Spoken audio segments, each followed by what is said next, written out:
Welcome to Dance Reflections with me, Peter Mills, and Yari Stilo. Hey, welcome everyone. We decided to call it Dance Reflections, which I think is a good choice. I think it makes sense. Where are you today, Yari? I am again in Österberga, beside the Höden Studios in Stockholm. I'm still here for a week, so it's exciting. And I think I feel calm and happy somehow. Yeah. Yeah, I'm also good. I am at home again, as you can see. Actually, we should mention we're recording these with video as well, even though we're both in different places. And yeah, why are we doing that, Yari? I think it to add like an extra element. For me, it was really important with the other podcasts that they're just audio, so that we do more imagination and this is like a freedom of creativity. Whereas this, we're not, well, at least in my opinion, I'm not really trying to propose anything.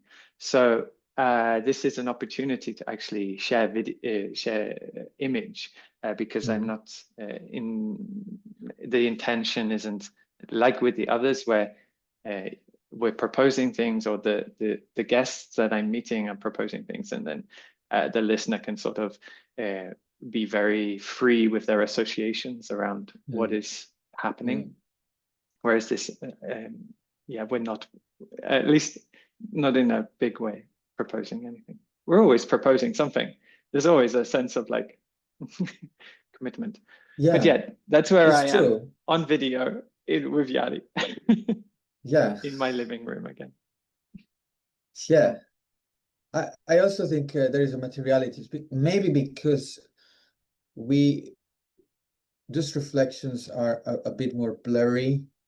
Maybe the image can bring actually more materialities. I just realized by watching the first episode, I understand more by watching and hearing than only hearing. I mean, for also technical reason, but there is something there in that sense. How also, in this case, the image bring concreteness. Yes. And dance, maybe, that usually fragment the discourse. But I'm also going to ask you, where are you in your dance? Great question. I mean, I'm traveling a lot, so you know, like the podcast has been a way to sort of anchor my choreography. So really, this is one of the biggest places that I'm dancing, and I was thinking about it, like it's so nice that we're doing this regularity. And as I listened to Sarah Ruddock's episode again this week, which where I got to dance with Sarah, I realized like all of these people that I'm meeting and dancing with, like I would love to continue dancing with. So that's a little bit where I am. I'm tasting many different people all the time. I'm meeting different people and getting into their practice a little bit. And it of course informs my own, like my dancing is sort of being shaped by that. But I I wish I could stay longer with all these people as well. So it's interesting.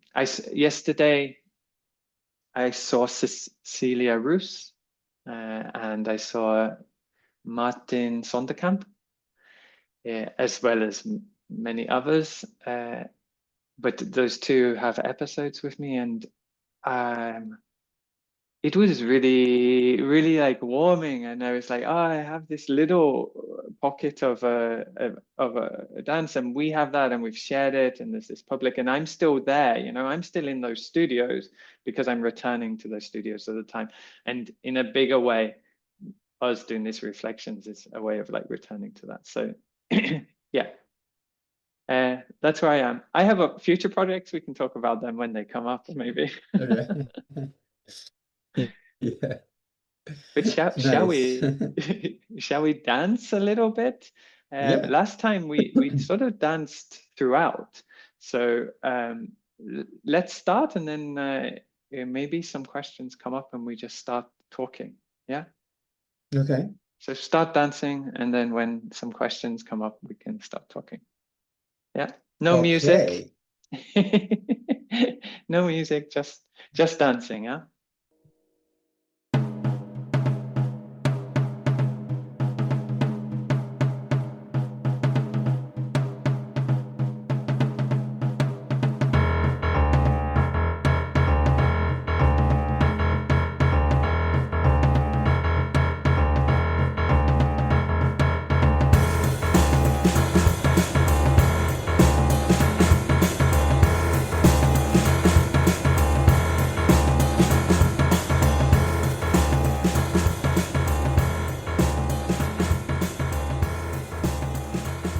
So Yari, I was really captured by this this the theme of listening that came up in Sarah's episode.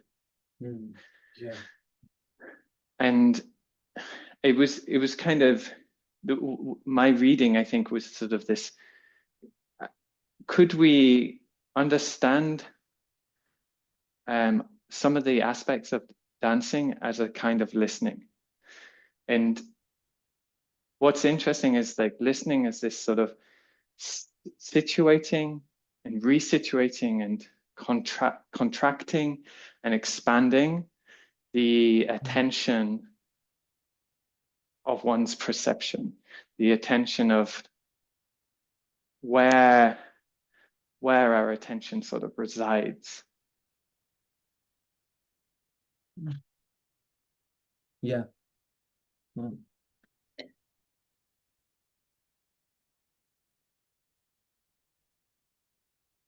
Yeah. So such a framing of listening as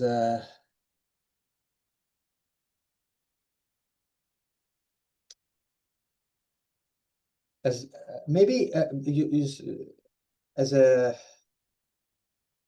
being with your attention somewhere, or more expanded, or more like environmental. So that the idea of zoom in and out in a,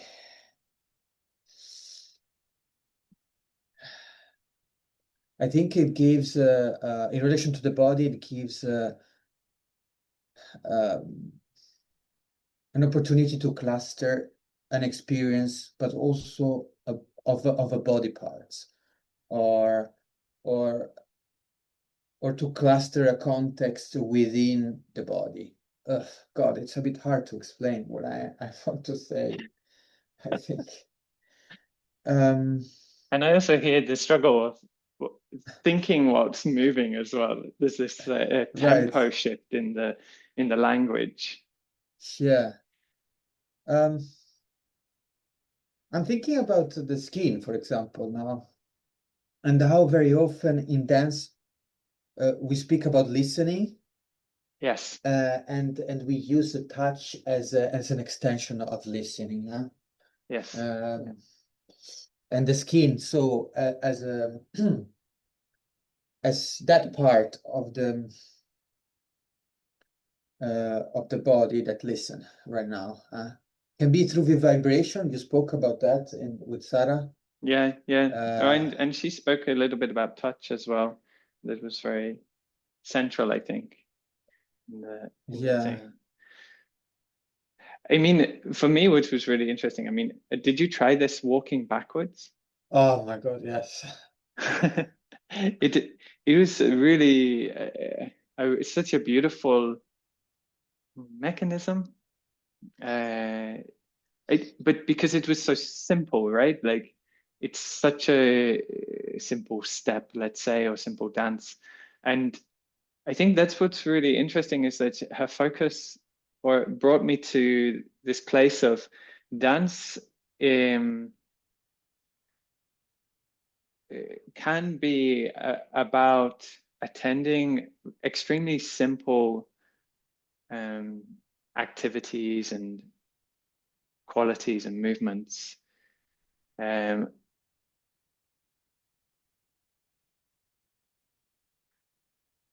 Like even like I'm not very good at technical dancing, or that's not fair. Maybe I've done a lot, but I've been so long not working specifically with the sort of tricks and virtuoso movements. But even with them, you know, things like unison and big jumps and things, like there is a simplicity at the heart of it, even though they can be really hard to get right. Or in fact, I often felt they were seemingly impossible to perfect. There was always greater sort of skill one can sort of perfect with it. But it's partly because within those activities of the jump or the unison or even walking backwards, you know, more simple tasks, the greatest or one of the things we're really working with is how are we attentive within that? Like what are we aware of when we're doing that? I wonder if now I'm like slipping into what sometimes we call like performativity, like the way in which a movement is performed or a dance is performed, and like where your focus is, what kind of thing you bring to the foreground, background of your focus. Because sometimes, especially with those virtuoso movements, I feel like you actually don't want to be thinking about the steps. Like sometimes that gets in the way. Like the thing you have to do to learn the step, for instance, you want no longer to do that when performing it well. Like there needs to be a moment where the dancing of it is habitual, and habit came up really quickly. So, because of course we could have walked forward, that would have been even more simple. So walking backwards was a step towards virtuosity. And there's this sort of these conditions, obstacles, I was calling it in the episode, like that sort of resonate with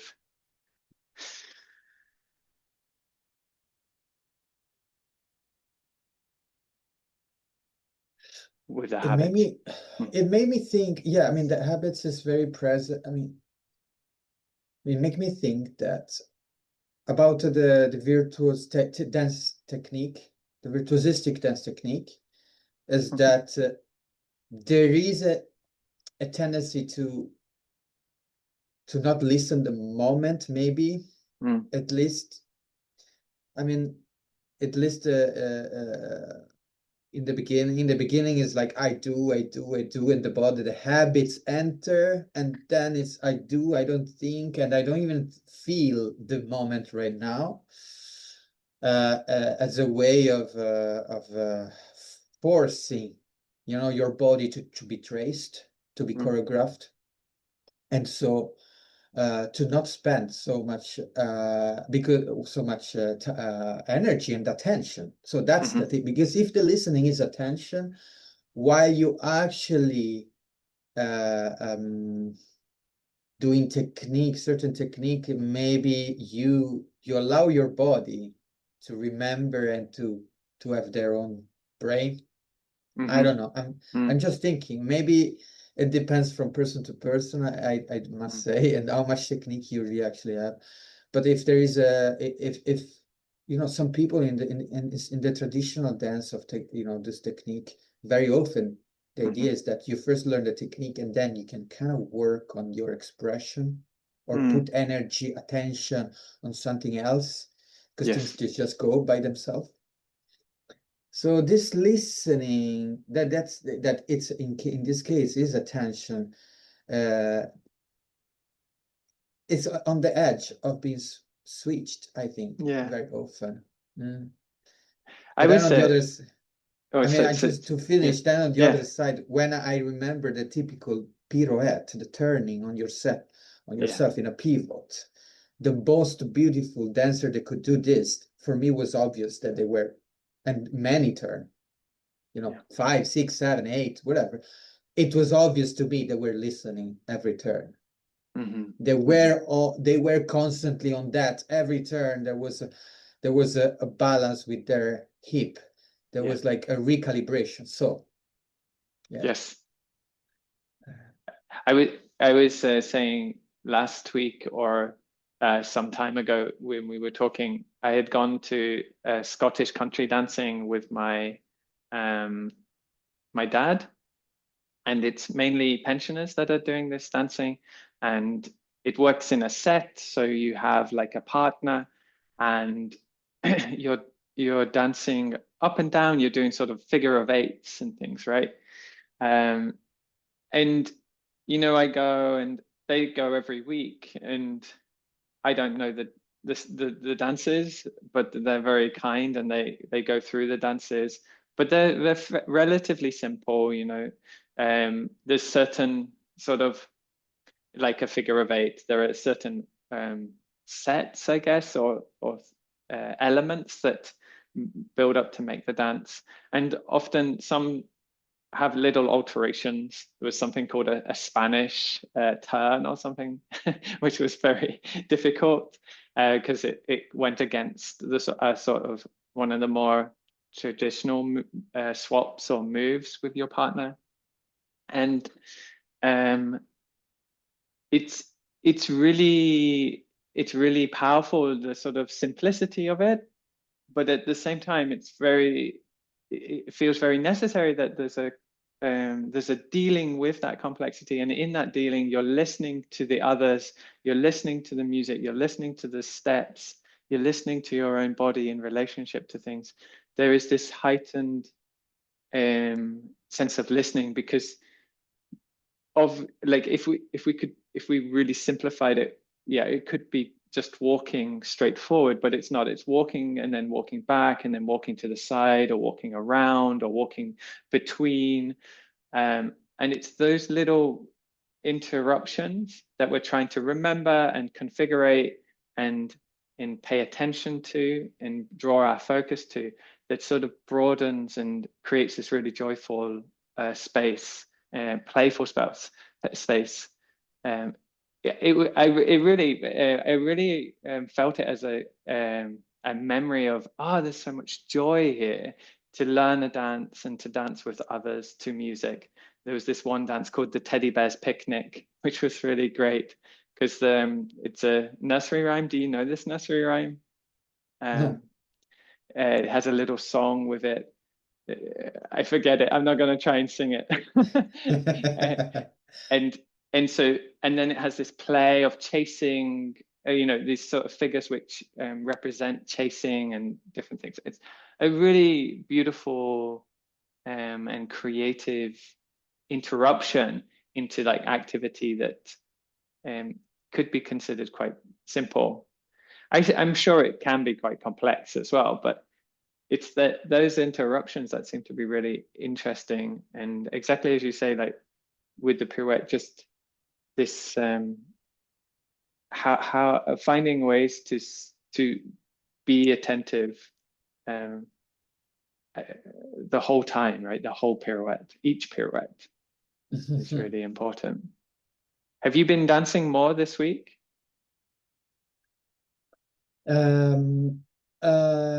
Actually, no. I work also as a personal league assistant, personal assistant. This is what I've been doing mostly this week, but this afternoon I have some rehearsal. I wanted to think. I wanted to go back into the walking back, and how there is a question of You spoke, you said about going to a direction. So that projecting your back into a sort of future, Mm. and so into frontality that is back.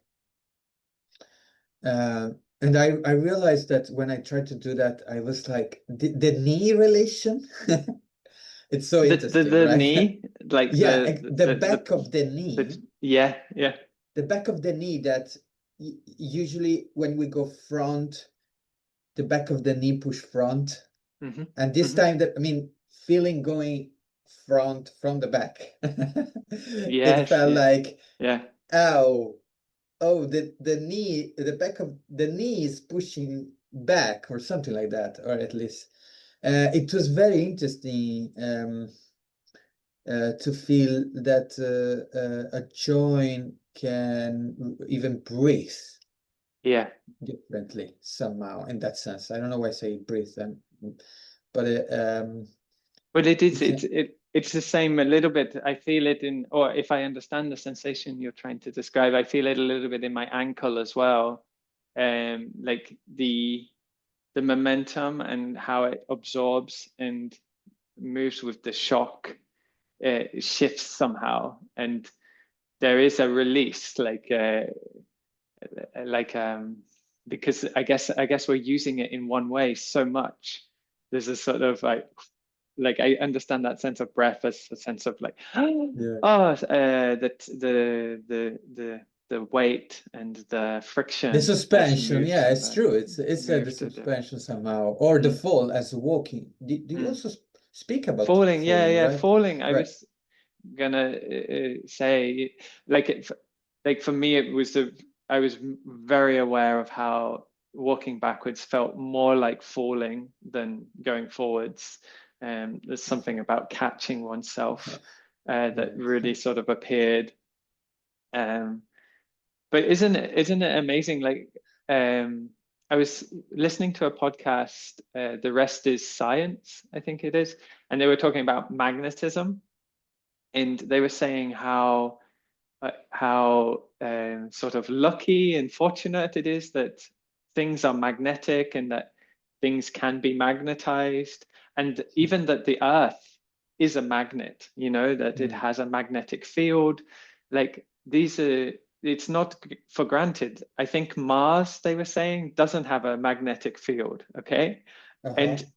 And you could say the same with the kind of gravity we have, that and that we have gravity, and that, and I know we've developed within this gravity, but it's such a, we take it really for granted. And I was thinking about that in the falling as well. Like we're we're meeting with conditions that seem sort of stable and singular.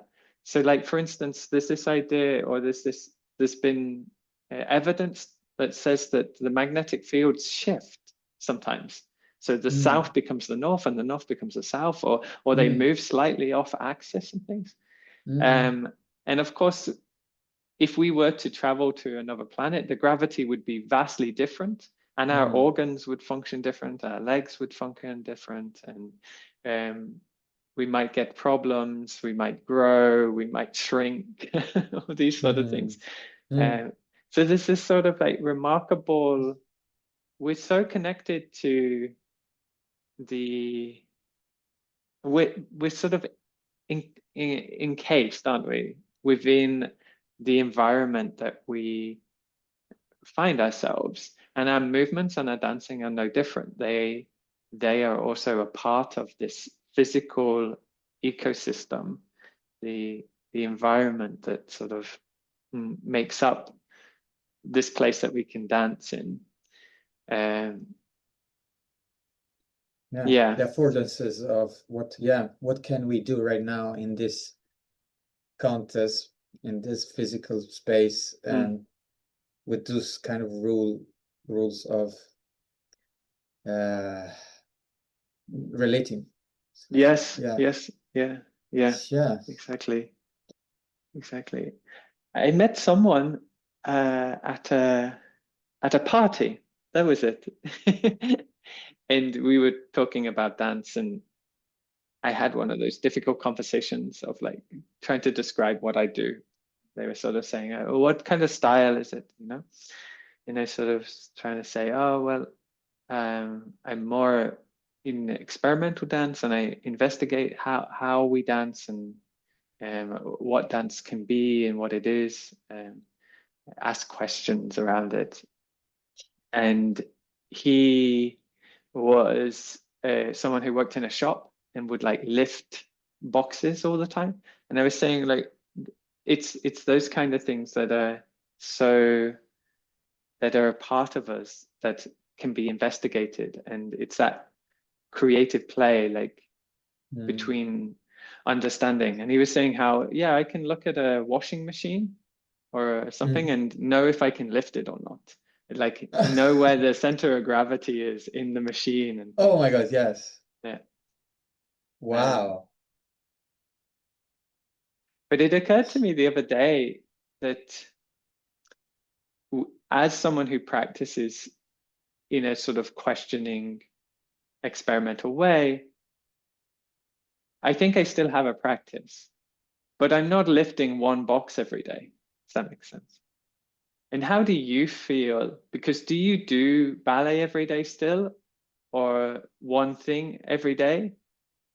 Like, do No, you I have a there relationship to that kind of habitual forming practice no, of dance? I don't have any kind of everyday practice training But you, or that. but you're in the same field of like your question. So you could say that that act of questioning, being with the body in a questioning way, Mm. becomes a practice in itself, or is it different? Does it not form?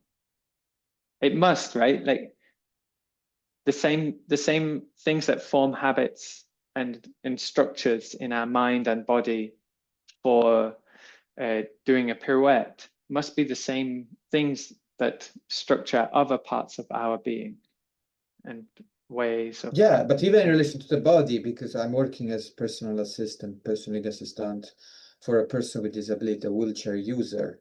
Mm-hmm, Um, Even in that, how I do relate physically to him, Bengt Helm, by the way, mm-hmm, is also an artist, a painter. So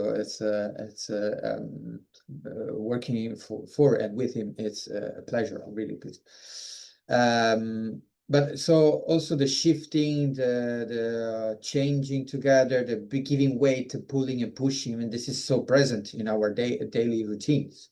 mm-hmm, Um, and I did recently, I discovered that being on my knees by doing certain things is much better for him to use me in a pull and push instead mm-hmm, that not only because when I'm up, then I might take more the lead and decide myself how he has to walk or step. But actually, also because the relation it's then vertical, so it means that his hands on my hands are pushing vertical instead of me kind of horizontal plane and mm-hmm, him in that plane. So uh, for different reason, then obviously the body is always and in focus and the habits of doing things. I also realized, oh my God, yes, I'm getting better in going knees because very often of my contemporary technique or whatever, maybe yeah. better to say floor work. It's okay, but the most difficult things is for me is to go from up to down and to down to up. And this, like, I feel every year I lose a bit, like a few seconds, a few millisecond by doing this change. And now, since I'm actually going on the knees more often with him, then I'm like, yeah, I'm getting younger in my floor technique. So in a way, yes, there is a bridge and habits that it's also very interesting because we all know that we somehow tend to make it our own reality and our own own rules. What we are doing constantly, me and you here, is kind of drawing a reflection between different contexts. Yeah. And it's because probably human mind is also trying to assert themselves all the time to say yes, oh yeah, this is what I know. And that line between reinforcing our own system of thought and so expanding to wait, no, this is another context, and that's maybe also have had different ethics, and it's also very interesting to be both reminded by both, as dance can divide and make fragment and so also expand, but at the same time one dance there is situated, every dance is situated where it is situated. Yeah. I don't know why I bring this on. I think it's in relation to disability rights, for example, or context with bodies that function very differently for the normative bodies that me and you have somehow, and how is also induced, like maybe when you were thinking about Mars, to going back, it's like how also those bodies have a huge skills in a slight different context. Yeah, I think we're touching on it this whole time. When we're talking about listening, this is like it's a knowledge production, and I'm talking about simplicity and complexity, and hopefully I'm trying to I've described that there seems to be very little difference between the two. Like the knowledge and the production of knowledge is equal in all. So regardless of if it seems to be more complex or more simple, the activity, there's still this possibility for knowledge production, for greater ability to create new information, new understanding, and so on, right? Like because I think that's what I found. I mean, and you hear it in the episode. I'm like, listening can be creative. And of course, I knew this. I knew that listening and hearing could be distinctly different, especially if we follow Paula Olivier's work, Oliveros, his work, and there is this, like, it's a clear sort of relationship. If we go back to Alba Noe from last time, there's this thing of entanglement and art and life being synonyms, sort of thing, or entangled.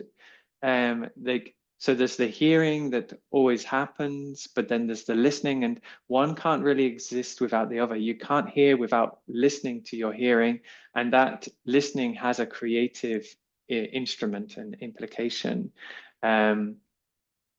Like you were saying, you don't remember through the writing and the scoring.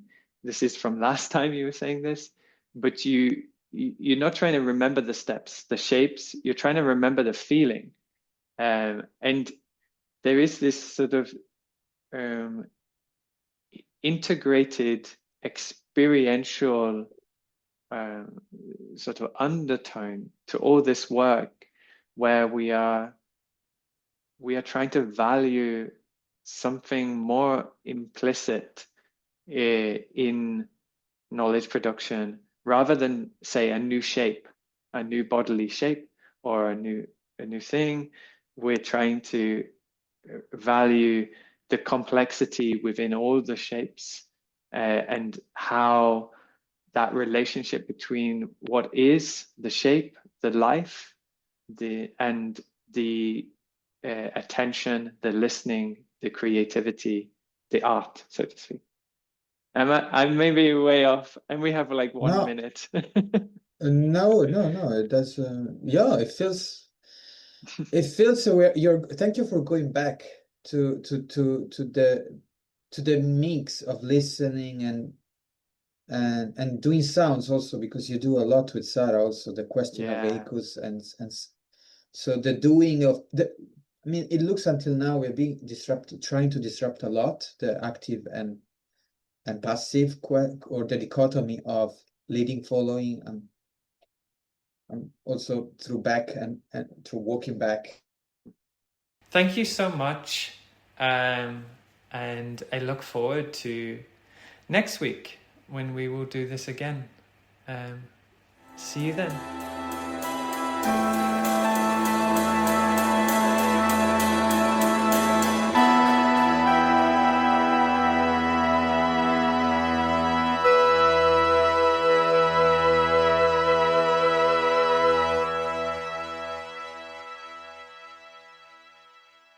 Hi, thanks for listening. If you can support the podcast, please go to paypal.me/dancepeter. I'm just looking for a little bit of funding to help support the cost of the hosting. I hope you enjoyed the episode. Thank you so much.